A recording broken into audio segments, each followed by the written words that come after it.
questions or comments or complaints, we'll take all of those at that point. Well, welcome. This is the 7 Insights for Successful Small Group Launches, and my name is Alan White, as you might have guessed. I'll introduce myself to you. I haven't, even though I've been to a couple of your churches, that's kind of interesting. I haven't met everybody on here, but I've been to Cynthia's church in Maryland, and I've been to John's church out in New Mexico. So go figure. I've been a pastor for over 25 years, actually 26 years to be precise. My wife Tiffany and I have been married for 16 years. We have 4 children. I have 2 boys are the oldest, 14 and 10. I have a daughter who's 9, and have a little boy who is 2, and I'm a young 51 years of age. So that's what happens when you wait till you're 35 to get married. I've coached over 1,500 churches in the last 11 years, some of those in very large groups. So I was just describing with all the churches that did 40 Days of Purpose and 40 Days of Community back in 2005. That seems like ancient history. But in the last 5 years, the churches that I've worked with have started over 14,000 groups. That's not people in groups, that's groups. And last year I worked with 18 churches. I'll be talking about some of these. And those 18 churches started right around 5,000 groups last year. So it's really cool to see, all of these dramatic kinds of results from things that I've learned over the years from serving at the 2 churches where I was on staff, as well as learning from this amazing laboratory of churches of all sizes, all denominations, from all across North America. It's been really cool to learn, what works well in some places, doesn't work well in other places, but we'll figure it out in those places and continue to move on. So what I do, I work with churches, I do individual coaching, I do group coaching, I've developed some online courses, I have a book that's coming out in January called Exponential Groups, and I also blog. You've probably seen it over at alanwhite.org. And I didn't name it after myself because I'm narcissistic. I gave it that name because I'm not very creative. So anyway, it was just the easiest way to do it. You can find me on Twitter at Alan White or on Facebook.com/Alan White Consulting. I'm available there. So let me tell you a little bit about my journey. And the reason I do this is, first of all, you get to know a little bit about who I am, and hopefully I have the credibility to talk about the things that I'm talking about. But also, I think that there were a lot of things I struggled with in my own journey in growing groups in my church that will resonate with you, and will, you'll be able to connect with as far as what's going on in your church. Maybe yes, maybe no. We'll see. I graduated from seminary in 1990, back when Paisley ties were in fashion, and moved to a church in Northern California in the Central Valley called New Life Christian Center. It was a church of about 300 adults. And I was there for about a year and a half, and our founding pastor had to resign, which obviously that's a pretty harsh blow to any congregation. Our 300 people dwindled down to about 85, and all of our staff left except for me. And so began to wonder then whether I should stay, whether I should go. God said stay, so I did. And the very last Sunday of 1992, we invited our new senior pastor, who's still the current senior pastor there, David Larson, very last Sunday of 1992. At the time, he was 30, I was 28, and to say that we were green was an understatement. And Pastor Dave took me down to hear this guy I had never heard of before in Southern California, this guy named Rick Warren, talk about this thing called the Purpose-Driven Church. And we got so excited about it and so filled with vision. We came back, we looked at our 85 people, and we thought, how in the world? How are we going to pull this off? And, we built things a piece at a time. And what we discovered, we didn't experience dramatic growth, but we grew by about 100 people a year. I served this church for 15 years as the associate pastor. And by the time I left, it was about 1,500 on the weekend. Now they're over 3,000 on the weekend and building a new building and all of that. But as we saw, our growth increase and went through those stages of you get to 250 and people are like, well, I don't know everybody anymore. And then you get to 400 and multiple services, and people say, well, we can't even find the people that we know. And then you do multiple services on multiple campuses, and it gets bigger and bigger and bigger. And so one of the principles we had learned from Rick Warren was that a church needed to grow larger and smaller at the same time. So we knew that as we began to reach out to the community and our Sunday attendance began to increase, that everybody couldn't know everybody, but everybody needed to know somebody. And so we knew that the growing smaller was into small groups. I know I'm preaching to the choir on that. So we made our plan. I made this 5-year plan that in 5 years we were going to catch up with our growth and keep pace with the future growth of the church. And so we launched 10 groups, and I thought, all of these groups, are going to have an apprentice. They're going to multiply. We'll have 20. We'll add some more, and in no time at all, we'll catch up with the number of groups that we needed. And it didn't go up and to the right. It went up and down. In some years, I launched 10. In some years, I launched 2. In some years, I launched 0.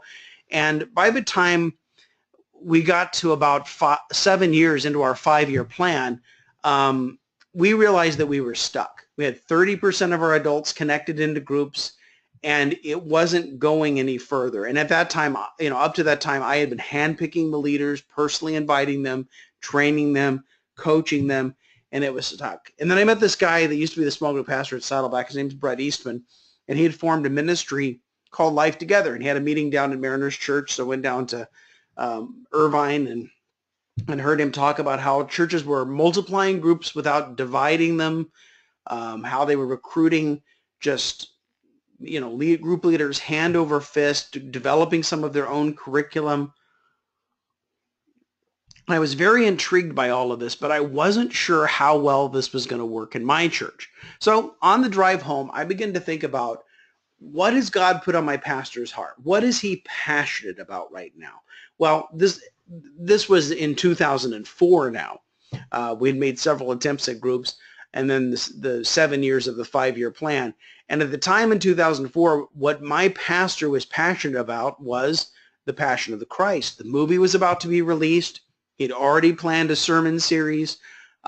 He'd already planned some advertising because he knew that people would attend the movie and then they would have spiritual questions. And so I walked into his office and I said, Pastor Dave, I said, what do you think if we launched small groups off of the Passion of the Christ?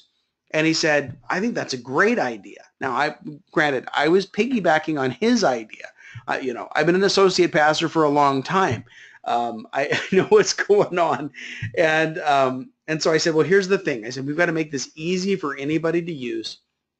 And so I found a study, but we need to make a video, and we need to have you on the video. Now, we decided to do this 3 weeks before the series started. So we didn't have the luxury of bringing in a crew. We didn't have the money either, of bringing in a crew and setting everything up and shooting all of this and having everything ready for when they launched. In fact, we launched this.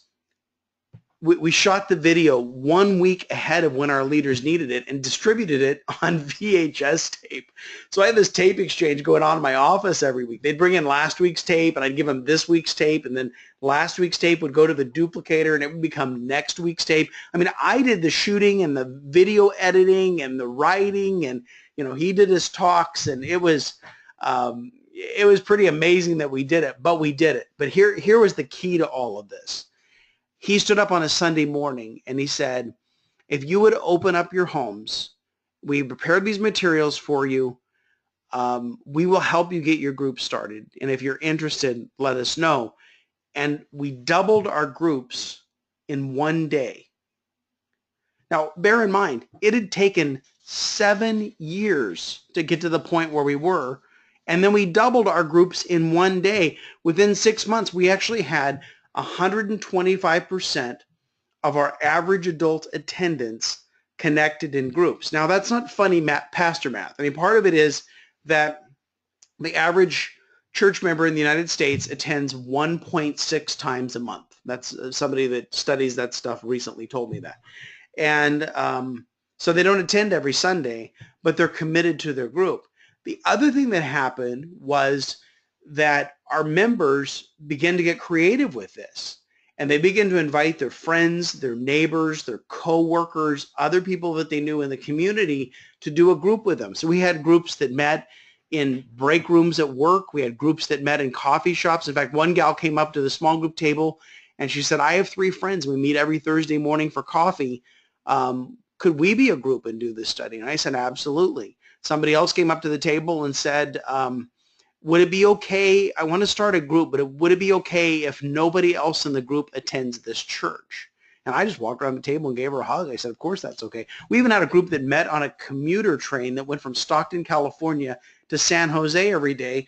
And every Tuesday morning, they filled up an entire section of a train, of the train, with people doing a small group series. And so it was kind of cool. Once we gave people the opportunity, we gave them a little permission. They figured out how to do a group. So fast forwarding, moved to Greenville, South Carolina area, served at Brookwood Church. Now, this is a church of about 6,500, and we developed our own curriculum. We launched hundreds and hundreds of groups. I think we got to like 78% connected into groups. I served there for 4 years, and then I went back into coaching and helping other churches. But it was a pretty good run. One church that I've worked with about 5 years ago is Van Dyke Church. It's a Great United Methodist Church in the Tampa, Florida area. And when I met them 5 years ago, Van Dyke was a church of about 1,800 adults on the weekend. And when we started, they had about 400 adults in groups. So we coached their team on how to develop the materials and then how to recruit hosts, how to get people connected into groups. And on their first launch in the fall of 2011, they went from having 400 adults in groups to having 1,000 adults in groups. Now, they were into this. They turned around. We created another series with them that they launched in January of 2012. They went from 1,000 people in groups to 1,600 people in groups. And then they did a third one that launched off of Easter Sunday. And in that third series, they actually connected over 2,000 adults into groups, being a church of 1,800. Again, not everybody attends every Sunday, but they had, people in downtown Tampa that couldn't get home in time to do a group in the suburbs. So they met with their coworkers and had the group downtown during lunchtime. And it worked out really, really well. Okay, so let's get into these 7 insights. Now, I don't want you to, you can take whatever notes you like, but you don't have to make yourself have writer's cramp here. I'm actually going to give you a copy of the PowerPoint presentation as well as a recording of the webinar after we're done. So take as many notes as you like, but know that you're not going to have to write down every word if you wanted to, because you're going to have those notes afterwards. So the first insight is this. You want to choose the right topic. So whether you purchase a curriculum, whether you're doing a church-wide campaign, whether you're just launching groups with the study, or if you're going to create your own curriculum, any of those scenarios, you really want to start out with the right topic. I've had churches over the years, I've asked them, I said, what's your series going to be? What's your topic? Well, we're going to do a study on fasting. And I thought, that would be, it's a mature kind of a title. And that's something that people in the church might gravitate toward, but it would be a little more challenging to get people in the community into fasting. Of course, the advantage is that the snacks are very easy. But, and for them it worked. This was in the culture of their church, and I have nothing against fasting, but it's not a great topic to connect a lot of people. Another one is giving or tithing or a capital campaign. Those are very tough topics. People are very attached to their money, and I have tithed for all of my adult life, but, it's hard to get people engaged in a topic like that. One church said, well, we're going to do a series. We're going to train our people on how to do evangelism. And I thought, oh boy. And so finally we talked it over. I said, maybe instead of making the curriculum about evangelism, maybe what we should do is make the curriculum evangelistic. So we introduce a topic that people would be open to joining a group. It's a felt need of people in the community. And then we present them with the gospel in the course of the curriculum. And they actually went that direction, had a little better success. Now, some topics that do work and have worked, things like the purpose-driven life. 1 Month to Live from Kerry Shook. I did a series a few years ago with Gene Apple out at Eastside Christian Church in Anaheim, California, called Hope Rising. He launched 460 groups off of Easter Sunday a few years ago. Monsters Under the Bed did this with a church in Harrisburg, Pennsylvania. Hand-Me-Downs, which is a series about leaving a legacy, did this one with a church in Middle Georgia. And Family Matters, or any kind of a relationship series, marriage, parenting, relationships in general, are all kind of felt need kinds of series that have helped people connect many, many, many people into groups. And if you want to create a series, if you want to go out and buy a series, look for something along those lines. In fact, Mark Howell over at his website has a post that has like 70 some different church-wide campaigns that are available on the market right now. And I would encourage you to go over to Mark's website and find that list of campaigns. But the thing I think is more effective is actually creating your own curriculum. And we're going to talk about that in a little bit, but it's not necessary. You can use somebody else's and have a great impact with that. So the right topic will help your church reach your community. So what are the felt needs in your community? What do people need to know and understand? What are the things that are going to help them? What are the things that if they're not a believer, what are the things that are going to bring them to Christ? All right, second insight is this. You want to lower the bar on leadership. You want to lower the bar on leadership. Now, I admitted earlier that I approach small groups with a very high control kind of mentality in that I had to know the person in order to recruit them to be a group leader, because I'll be honest with you, I just didn't want to have any more problems. And yet what I found was that really put a lid on the number of people that I could recruit because it was such a high requirement. And I was keeping a lot of people away from groups, a lot of people away from leadership out of my own need to control it. And I'm not saying that's you. I'm saying that was me. And so, what do we look for when we want small group leaders? Do we look for, somebody who's been to seminary? Do we look for the next Billy Graham, the next Mother Teresa? Are we looking for, Jesus Jr.? What are our requirements for people to get into groups? The higher our requirements, the fewer people that we have to choose from, and the smaller number of groups that we're actually going to start. So I like this quote from Neil Cole. He's has a house church movement out of Long Beach, California. He says this. He said, we need to lower the bar on what it means to be a leader and raise the bar on what it means to be a disciple. I'll let that one sink in for a minute. Lower the bar on what it means to be a leader and raise the bar on what it means to be a disciple. Because small group leadership is not limited to people with leadership gifts. It's limited to people that are called to make disciples, which would be all of us. And in fact, somebody who's a leader or has a teaching gift, they don't have the best small groups always, but people that are relationally warm, people that are hospitable, people that can gather friends, people that can maintain those relationships, sometimes they're better suited for small groups than some of the leaders that we have in mind. Not that the leaders can't do it, but sometimes it's a little harder climb for them. Worked a few years ago with Dr. Tony Evans at Oak Cliff Bible Fellowship in Dallas, and they had one requirement for people to lead groups, and that is everybody who led a group needed to be a member of their church. And I thought, oh no, we're not even going to start 50 groups in this church. I said, well, how many members do you have? They said, well, we have 7,000 members. I said, okay, I can work with that.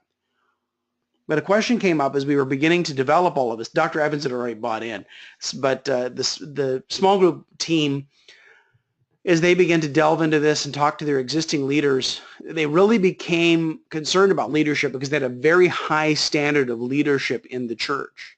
And when they talked to some of their established leaders, I mean, their leadership process is a year-long training, which is it's an excellent process, but it wasn't developing leaders and getting groups going as quickly as Dr. Evans wanted to.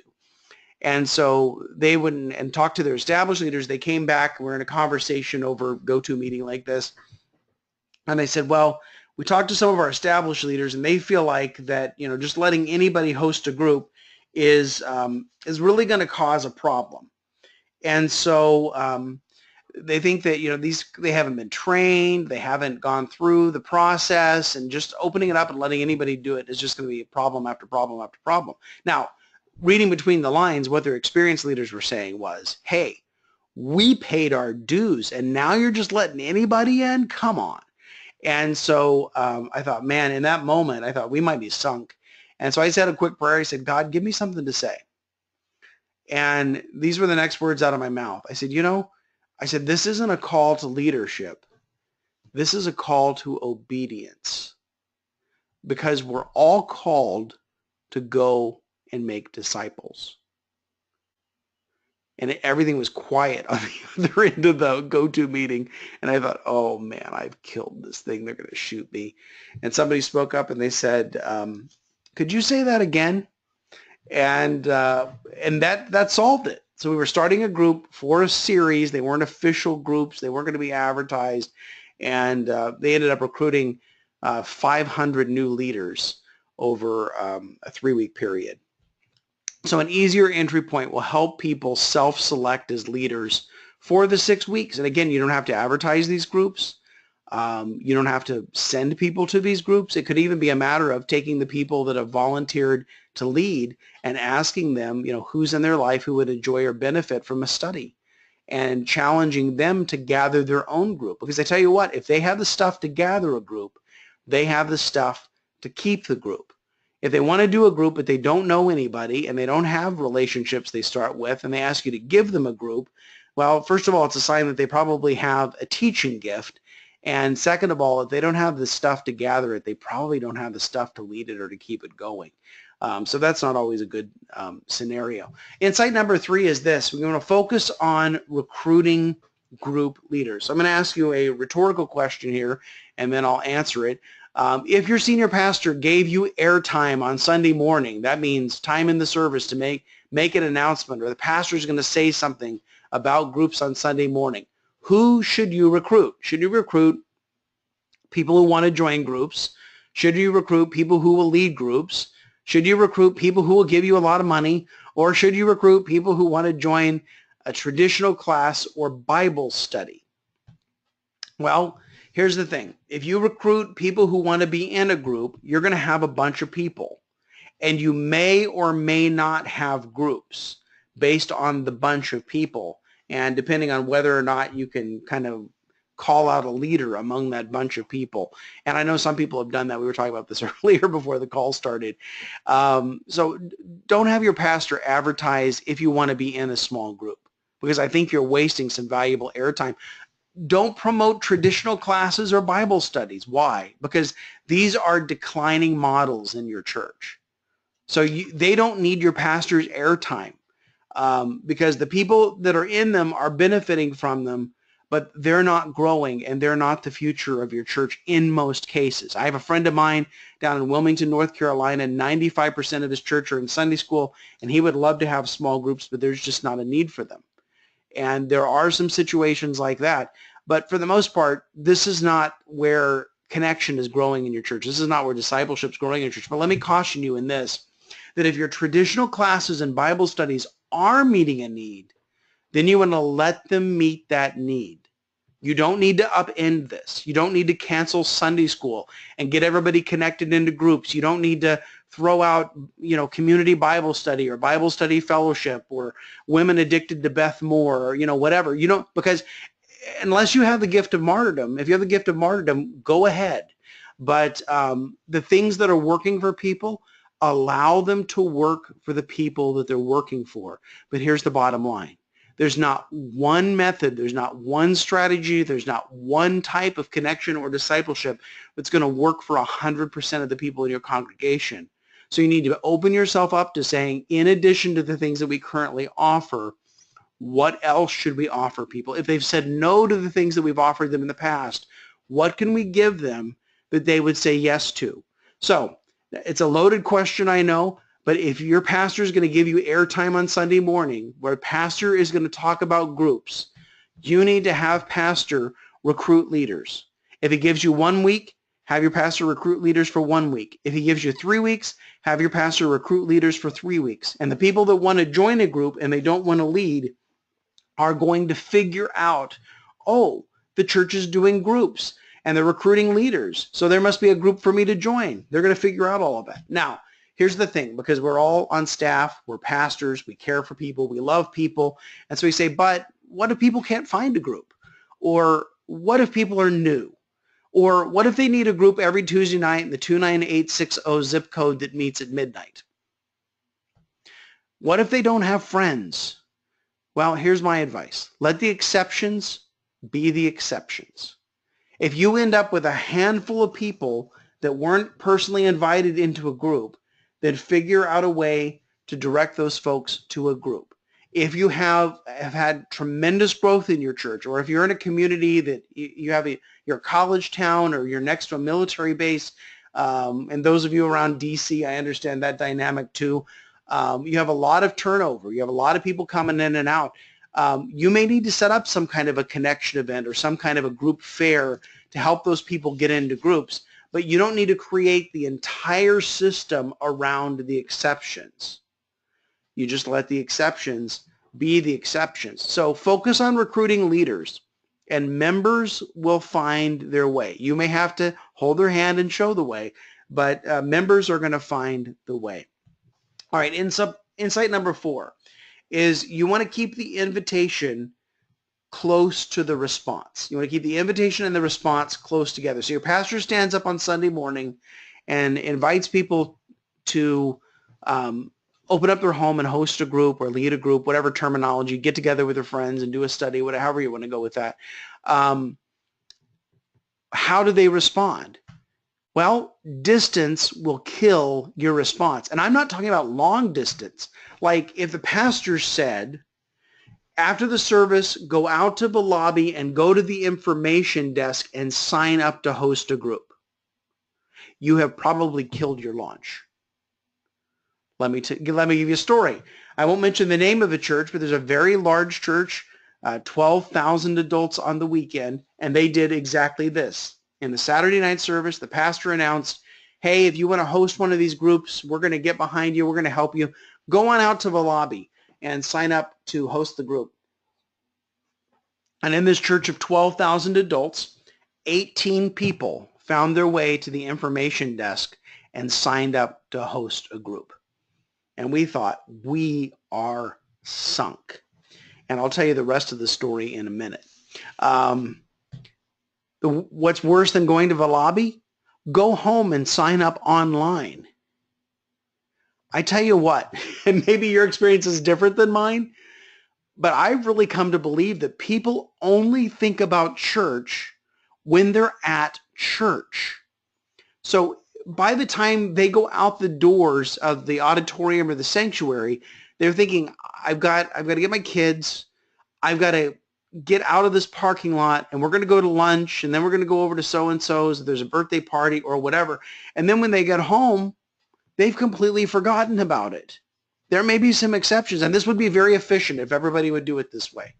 But it's efficient except that it doesn't actually work. And so how do you do this? Well, the church that had the 18 go to the lobby at the information desk, this is what we recommended. We said, in the service, do you have a card in your rows? Yeah, we have a communication card. Okay. So have everybody get a communication card and in Rick Warren style, hold it up and say, if you find a card and if you're interested in hosting one of these groups or doing the study with your friends or what have you, fill out this card and put it in the offering as it comes by. Now, do you see how he shortened the distance between the invitation and the response? I know I'm spending a little bit of time on this, but I tell you what, this makes all the difference in the world. So the church of 12,000 switched from go to the lobby where they got 18 to fill out the card and put it in the offering. And by the end of that weekend, they had 258 groups. After the 3 weeks of recruiting people to lead or host groups, they had 1,100 new small groups. And yet it might not have happened if they had kept sending people to the lobby. So have the response in the service. Now, I've run into a few churches and they said, well, we only have one problem. Our people aren't going to have anything to write with unless they brought it themselves. They don't hand out a bulletin. They don't have a note-taking sheet. They said, we don't have pins in the pews. We don't have, we don't have pencils in the rows. What do we do? Well, my church, if you want to respond in the service, they say, text, I'm interested. And then they throw up a number to 89800 or whatever. And you text. And then they have your cell phone number. You don't have to send this to a cell phone. There are services where you can download all of this on a spreadsheet. Or other folks have gone this way. They made a 3-question online survey that you can respond to with your smartphone. So they text to it, then they're sent the survey. They fill out the survey, your name, your contact information, And then we're going to offer a couple of times for you to come to a briefing to find out more information. Select one of, 2 choices for a briefing. You may have 5 briefings, but only give them the first 2 choices. And again, connecting that invitation and the response, you don't want to take any chances. And so keep the invitation and the response as close together as you possibly can. I had one church and their pastor would make beautiful appeals for people to host groups or lead groups. I don't remember what term they used at the moment, but he would make these beautiful appeals and there would be hardly any response because they didn't have a mechanism in place in that service to actually collect that response. All right, moving on. Insight number 5, you want to shorten the distance between when the host or the group leader says yes and when they start the group. You don't want to burn people out before they start. So I used to personally recruit leaders. I would put them through, I think that's the right term, put them through 6 weeks of my training. And then at the end of 6 weeks, they decided whether or not they wanted to be a leader. And then if they wanted to be a leader, then we had them go out and invite some people and we gave them some people. And then I had a study that, and that was kind of the process. It was a terrible process. I mean, the one church I was just talking about, they had a year of training. But what happened was that over time, because from the initial yes until they got started, it took too long. And so you really want to shorten that. And so, sorry, everything's popping up on the screen that shouldn't be popping up on here. Okay, so what steps are necessary? You want to give them some kind of a basic training. And so like I said, if you're inviting them this Sunday, then I would say this Sunday afternoon or this Sunday right after the service, go to room such and such, and you can get training. And if you can't come this Sunday, we're going to do another one next Sunday and offer them those 2 choices. You want to have them work with a coach, and at the basic training, you're going to introduce them to an experienced leader who's going to coach them. We don't have time to talk about that today. And then you want them to start inviting people. So they say yes in the Sunday morning service. After the service, they go to a briefing, and you say, get out your cell phone and look at your frequently called numbers. And who out of that would you invite to be part of your small group? And you invite a couple, your spouse invites a couple, and then the people that you invite a few more, and there you go, you have a group. Or you say, I'm going to be open to new members, and I'm going to invite a few people, and then I'm going to make myself available if they're vetted properly, that the church, that they can represent the church well, then, then the church can send some people their way. But you want to start inviting people, and then you want to start the group. Now, if you advertise these groups, see, if the group is unadvertised, they're inviting their friends, their neighbors, their coworkers, other people that are interested in being in a group, then you don't need to really investigate that too much. You just let them lead. They're not official. Their name's not going to be on the website. It's not going to be in the bulletin. They're doing their thing. Now, if the groups are advertised anyway, or if you're sending people to those groups, you probably need to have some kind of a short interview, and that could be something that your team does. That could be something that the coach does. And because you really want to find out, what's going on with this person, what's their relationship with God, what's their lifestyle, and they don't have to be perfect. They don't have to be Jesus Jr. But on the other hand, if they're representing your church in that way, then their life, their values need to reflect what your church is about. And some people are saying that they just invited people that were breathing and put them on the website and said, pick any one of these, it'll be great. And I'm like, it's not necessarily going to be great. I think you're going to have to get to know them a little bit better. But you want to start the groups immediately. There's no reason to delay. And part of that is you don't want to recruit them like months and months and months in advance either, because you're giving them months and months and months just to get cold feet. You could promote the series ahead of time, save the date, but you really want to recruit, this is insight number 6, recruit for a month just prior to the launch. And part of this is you want to meet with your established leaders first, the people that are currently leading groups. You want to meet with them first, and this is going to take the pressure off of your briefings with new leaders, because you won't have your dozens or hundreds of established leaders crowding into your briefing, so you can't get to the new ones. So you honor them by giving them the first look. I call this a sneak peek at the curriculum, and maybe the pastor comes in and talks to them a little bit and gives them encouragement, gives them some vision casting. But you want to meet with them first, and that takes the pressure off your briefing. And then when you do your briefing, The reason you want to do this, or recruiting, you want to do the recruiting and briefing for more than one Sunday is, like I said before, not everybody attends every Sunday.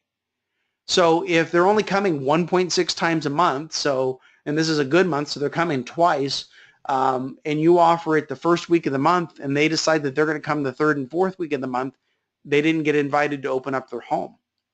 And so you want to offer it more often, and I would say 3 weeks would be ideal, so that you can catch everybody who's a regular part of your church. If you're not sure about if that's good enough, then offer it on Easter Sunday, because everybody who's a part of your church comes on Easter. And that's a whole nother conversation.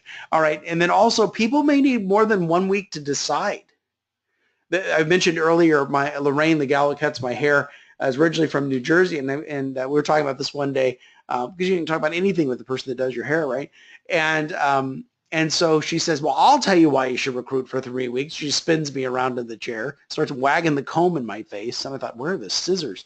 And she said, here's why. She said, the first week, pastor said, would you open up your home and have a group? I said, no way. There's no way that we're going to do anything like that. The second week, pastor stood up and invited us again. And I said, I might need to think about that. And then she said, the third week, pastor stands up, says it again. She says, I turn to my husband. I say, Rich, we're doing this. He said it 3 weeks in a row. So she just needed 3 weeks to make her decision. And there's some people, if you ask them one time on one Sunday, you kind of catch them off guard, you catch them flat-footed, and they can't make a decision on that day. But if they've had a week to think about it. So let me tell you a story about a couple of churches that I worked with. One was in New York City, great church, and they recruited for 1 week. That's all they could get was 1 week of recruiting.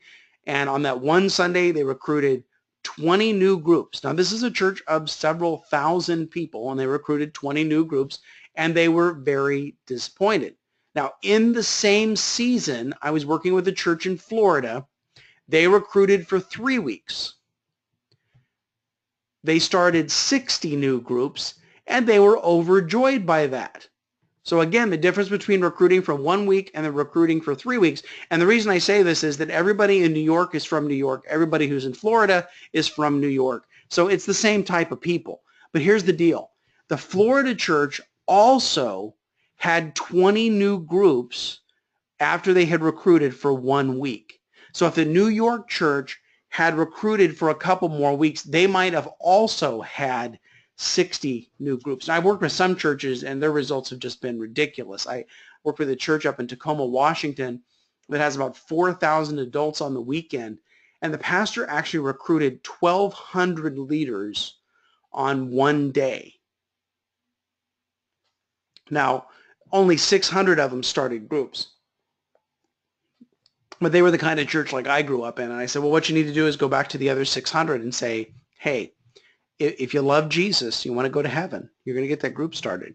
But yeah, I've seen some ridiculous numbers. So one day having 1,200, they didn't need to recruit anymore. They had 30% of their congregation leading groups.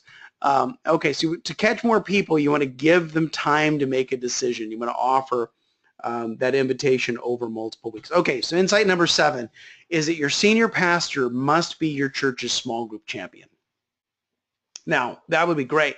So the senior pastor gets up, talks about groups, and the reality is, when my pastor made the appeal for people to host groups back in 2004, and we doubled our groups in a day, I saw the impact of his words on the congregation over my own words. And if I had stood up and said the exact same thing, I've had some pastors I've worked for that I've actually written what they said. But the fact that they delivered it, being the leader of the church, being the senior pastor, made all the difference in the world. And here's the deal. I have not personally recruited another small group leader since 2004. And I was at that church for a couple more years, and then I served at a whole other church here in Greenville, but I have not recruited a small group leader in 12 years because I coached my senior pastor on how to do it. Now, why would a senior pastor do that? Well, how would you get him to do it? Well, one way to get a pastor involved is to put the pastor on the curriculum. And by doing that, the pastor is going to be more interested because the pastor's made an investment now and their teaching is on the video. And in working with churches around the country, even in the last 5 years, what we've seen is your pastor's teaching on video for your groups is more popular than anybody else. They would rather have your pastor on the small group curriculum than Bill Hybels, than Rick Warren, Andy Stanley, anybody else, you name it. They would rather have teaching from your pastor. So going back to the church in Tampa I worked with, we went out, we shot this curriculum. The pastor calls us into his office the next morning and says, well, we've shot this video, we're creating this curriculum, so tell me, how are we going to recruit leaders and how are we going to get people connected into groups?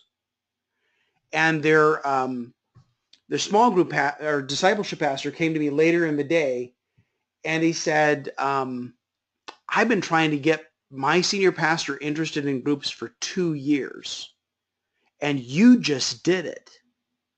And I just smiled at him and said, well, you know, I'm Alan White. No, that is not what I said. The deal was this. Their pastor was interested in connecting people into groups. Their pastor was interested in recruiting leaders because he had made an investment in the curriculum and he wanted to make sure that that curriculum worked. And so your pastor will be more interested in the curriculum and then your people will be more interested in the curriculum. Like I said before, they want to hear from your pastor more than anybody else. And it could be your pastor and other members of your teaching team. And there are a variety of ways to do it. I don't have time to get into all of this today. But here's the thing, is if your people are not connected to each other, the reason that they attend your church other than Jesus is because of your senior pastor. They like his teaching, they like his style, they like his personality, they laugh at his jokes. The reason that they're there other than Jesus is because of your senior pastor. Now, let me caution you here. Don't mention this to your worship pastor. It'll break his heart. So your senior pastor is the guy. So when the senior pastor stands up and says, we've prepared this small group study based on my teaching, well, you're giving your people more of what they already want. And then when your pastor says, would you get together with your friends and do the study? Or would you open up your home to host a group? People are highly interested in that. And you don't need to hire a crew. I didn't hire a crew. I've never hired a crew. We've had either our own people, staff, or volunteers, or I did it myself to create curriculum. But if you find somebody that can run a couple of cameras, do video editing. I worked with a church out in Richland, Washington a few years ago, and their videographer was their pastor's 15-year-old son. Find somebody that can write. Find somebody that does photography, does graphic design, somebody that can project manage the whole thing. I would bet these people are in your church. They either do this professionally or they do it as a hobby. And so I've surveyed congregations and they've said, yeah, we'd be interested or we have ability in this area. You know, you could ask for a show of hands, you could have them fill out a card and turn it in or whatever. And then you want to ask them for a sample of the work because you want to see if they're actually any good or not. So, you know, somebody who does video, they're going to have a YouTube channel. Somebody who writes is going to have a blog. You know, a photographer, a graphic designer are going to have a portfolio, and a project manager is going to have a list of projects that they've either done professionally or on a volunteer basis. And once you see that they've done a good job, then invite them to commit to one project. And see how it is to work with them, see how the project turns out. If it was a good experience working with them, the project turns out well, you know what? Invite them to more. If it didn't go so well, they were difficult to work with, it wasn't exactly your dream come true, then thank them very much for their commitment. And, you know, now they've fulfilled it and everybody can move on, right? So you think, oh, I don't know if our church could possibly do this. Well, let me tell you a story about a church called Dallas Baptist Church in Dallas, Pennsylvania. This is a church of 50 adults. And 5 years ago when I met them, they wanted to create their own curriculum and they produced it entirely with volunteers in a church of 50 people in some place we've never heard of in Pennsylvania. Their church's only staff member is the senior pastor. And so they produced this curriculum. They connected 100 people into groups. They had 3 groups that met in prison, so brace yourselves. They call these their cell groups. And they went on to do a second series. In fact, this pastor was on my webinar last month wanting to find kind of new ideas and new trends for curriculum because they're thinking about doing a third one. Now, I know what you may be asking yourself. What kind of curriculum can a church of 50 people from the middle of nowhere And if you're from Dallas, Pennsylvania, then you know it's the middle of nowhere. What kind of curriculum could they possibly produce? This is it. This is my personal copy of their curriculum. The photography is not great because that's the best my cell phone could do. But they did this series on faith, did a beautiful job. You know, study guide, DVD, just like you would purchase online or from a Bible bookstore from any Christian publisher. And they did a great job at this. And so if your church is 49 people or less, I'll let you off the hook. You don't have to create curriculum. But if you're 50 or more, you might want to consider doing this. And if you absolutely could, you know, you want to do this, but you're thinking, there's no way we could do this on our own. I have people that I can recommend that would do a beautiful job for you. I do coaching. If churches want to work with me, I coach them on how to do this, but I'm out of the video production biz myself. All right. The other thing you could do to engage your senior pastor is to think about what are the things that your senior pastor is concerned about? What does your pastor worry about? Pastors think about things like attendance, spiritual growth, closing the back door, outreach, and finances. And I can give you a bunch of stories of how small groups can meet all of these needs, but instead I'm going to give you a little research. So Ed Stetzer and Eric Geiger came out with a book a couple of years ago called Transformational Groups based on their research at Lifeway. An older book, Robert Wuthnow's Sharing the Journey. Both of these studies, again, it's built, you know, based on research, confirm these things that I want to share with you. The groups will meet the, you know, they'll increase connection. So this meets the assimilation need in your church because people are connected to each other. And it doesn't have to be this arduous process or taking them through all of these steps or what have you, but they just meet other people and begin to get to know them in a group, and then they're connected. Groups are going to increase spiritual growth. We would have guessed that. So this addresses the discipleship issue. Groups will increase attendance, both on Sunday morning as well as increasing attendance by new people coming to your church. So one of the things that we found is if you did a study that went along with your pastor's sermons on Sunday morning, that people who are in a group doing the study usually will come to church more often because they know that the Sunday sermon has something to do with what they're studying in the group, and so attendance will be increased. The other thing that we discovered, and I wish I was smart enough to just have thought of this, but I did discover this, was that when we did curriculum with our senior pastor on the video, when people were invited to these groups that had never been to our church before, they got to know our pastor by video in the group. And then when they were invited to come to church, they felt like they already knew our pastor because they'd spent 6 weeks in the comfort of their friend's home getting to know our pastor through those teaching videos. And so it actually increased outreach. People that are in groups, both of these studies say people that are in groups tend to serve more than people who aren't in groups, and people who are in groups give more than people who aren't in groups. So I will tell you one story. I was working with Capital Area Christian Church in the Harrisburg, Pennsylvania area, and last year they did 2 launches. They did one after the New Year and then one after Easter. And when their launches were completed, they compared the first 6 months of 2015 to the first 6 months of 2014. Now bear in mind, the only thing they had done differently were to do these 2 studies and to get people connected into groups.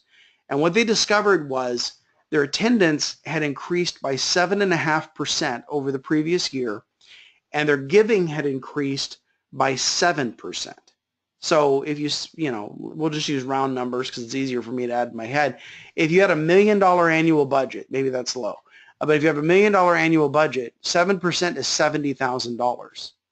That's not bad, and they used the additional money that they had coming in to launch another campus. So anyway, these kinds of needs. If your pastor doesn't, you know, not a believer in groups, you know what? Purchase one of these books. I recommend the Transformational Groups, and give it to your pastor and say, would you just take a look at this? Some crazy guy in a webinar recommended it, but I think maybe there's something to it. Would you take a look at it?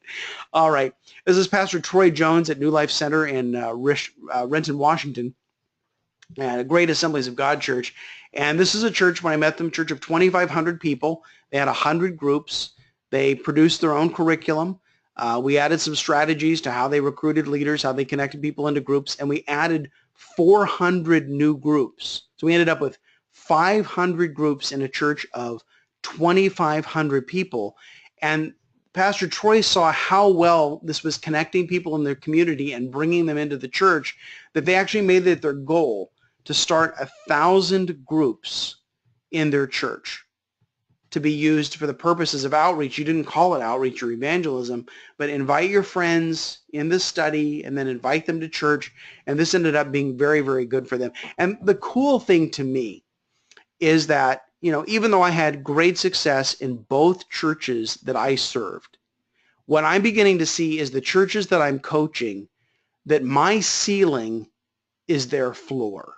And I worked last fall with Chip Ingram at Venture Church out in Los Gatos, California, in Silicon Valley, and they're a church of about 2,200 on the weekend. They had 120 people in groups, and we launched groups off of Chip's Holy Ambition curriculum and started 400 new groups last fall in a church of 2,200 people.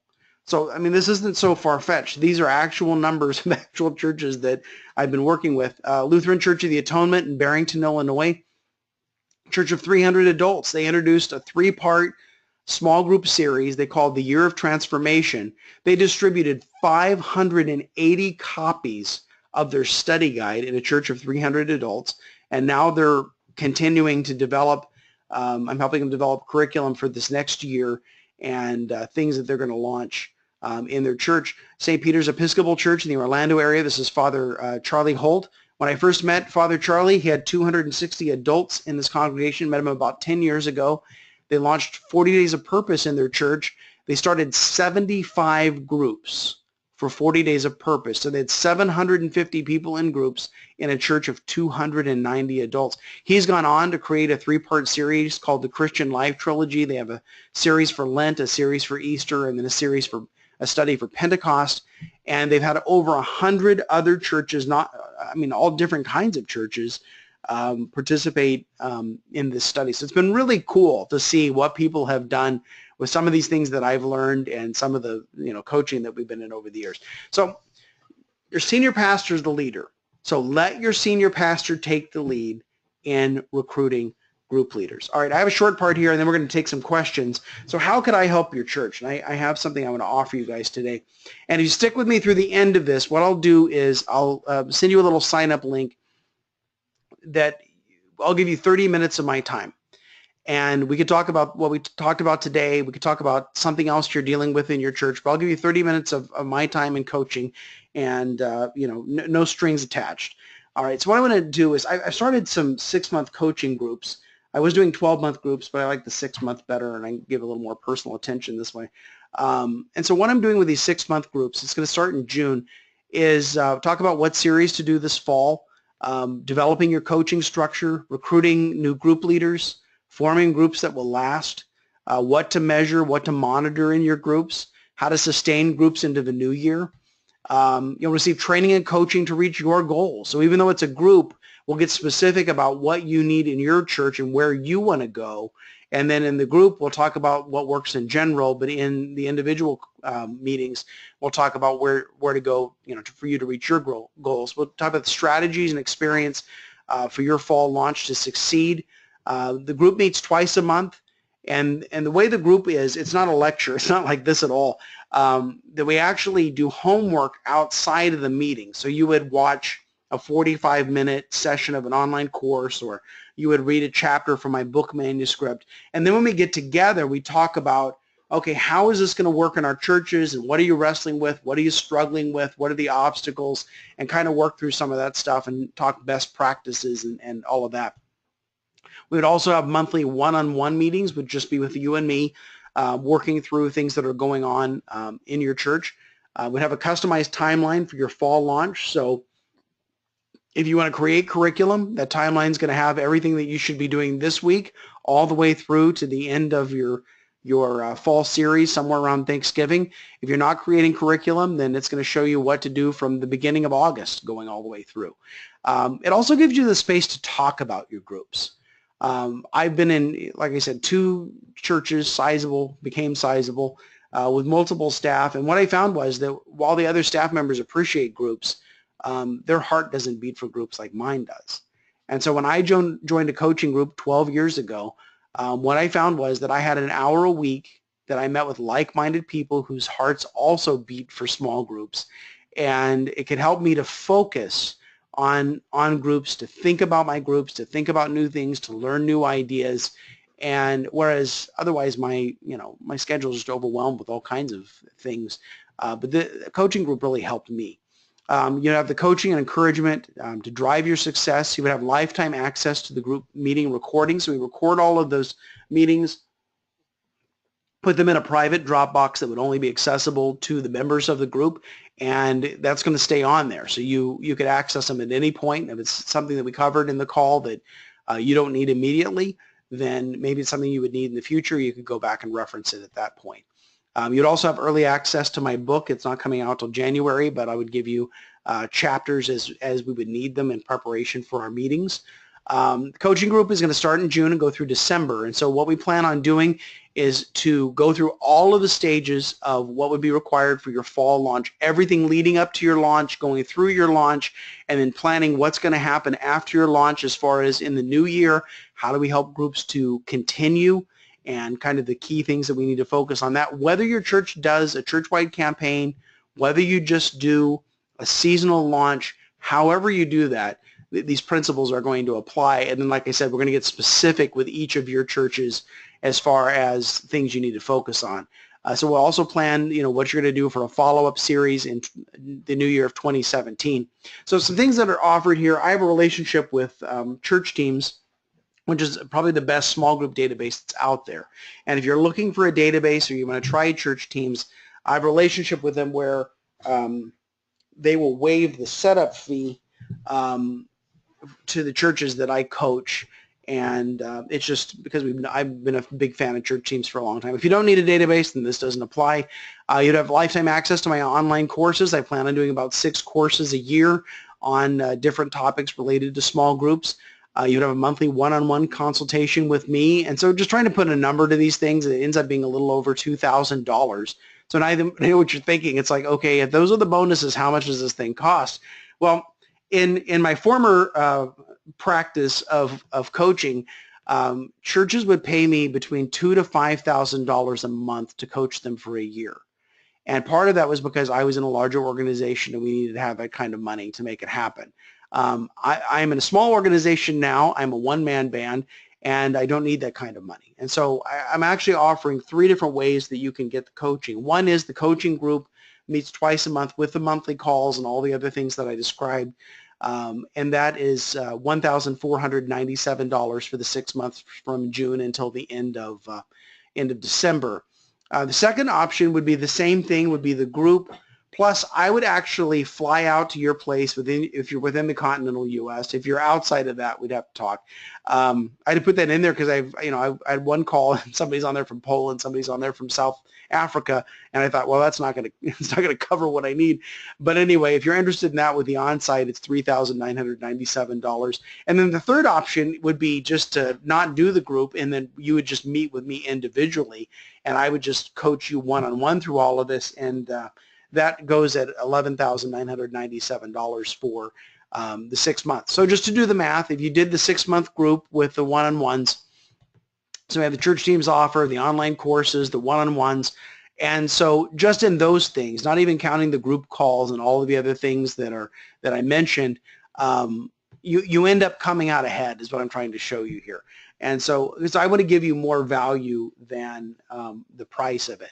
So here's the other thing, is that if you got into this and 30 days in, you thought, this isn't exactly what I thought it was going to be. This really isn't that helpful to me. Here's the deal. I'll give you all of your money back, and we'll still be friends. So if in the first 30 days you get into this and you say, this is not for me. Now, nobody's taken me up on this offer. I've got 22 churches that I'm working with right now, and nobody's taken me up on this. But if you needed to, you could. Also, if in the next 7 days, so between now and next Thursday, the 26th, you decide that the coaching group is something that you want to do, then what I'll do is give you an online church assessment. Now, this is something, I just did one of these on Tuesday with a church up in Charlotte, North Carolina. And this is something where we send some surveys out to your members, to your group leaders, maybe to your staff. And I usually charge $2,500 if I have to travel and do this. But if I do it online, it's not as much on me, so I don't have to go anywhere. Then we'd meet together. I would share the findings and kind of some things that you could work on, some opportunities that you have. If you want to, create a volunteer curriculum production team, we can ask people about, what they might be interested or enjoy doing in that regard and get that started for you. So if you sign up in the next 7 days, I'll throw this in. So, and the other thing is that we can start talking and start working together now instead of waiting to when the coaching group starts on June the 22nd. So if you add that in, again, all I'm showing you here is that I'm giving you a lot, but I don't have to charge a ton of money for it. I mean, I still need to, feed the kids, keep a roof over our house, that sort of thing. But I'm giving you about double what I'm asking for, just because, I mean, we're in ministry, we're in churches, and I don't want to go crazy with it. So if you're interested, you can email me, alan@alanwhite.org. You can call me. My cell phone number is there if you're interested. So what I'm going to do now, that's the end of my little part here. I'm going to stop the